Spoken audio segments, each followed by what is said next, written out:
Her i den første, der ser vi egentlig bare, forskellen på eksport og import.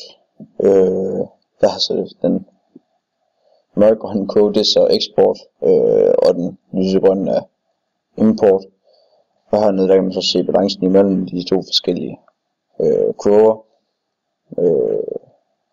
Med, ja, det er forskellen, det er det vi tjener. Der er et overskud. Så har vi eksport, og vi har næringsmidler, der ligger på næsten 120.000 millioner. Og så har vi vores råstoffer,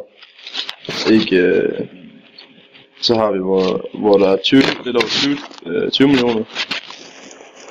Så har vi mineraler og brændsel, og den ligger lidt over 40 millioner. Så har vi kemikalier, den ligger på 120 millioner. Så har vi vores forarbejde, den ligger på næsten 60. Så har vi maskiner, den højeste den ligger på 100. Og så har vi transportmidler, den ligger på 20.000, og så har vi færdige varer, og den ligger på 100.000.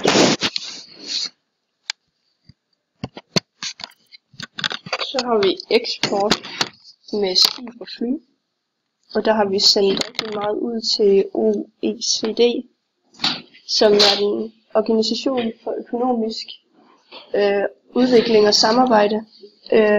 Så har vi også sendt rigtig meget til EU og verden uden for EU. Ja. Jeg har sagt, vi sælger mest til OECD. Det er ikke et land. Det land, vi sender mest til, det er Tyskland. Ja, det er Tyskland.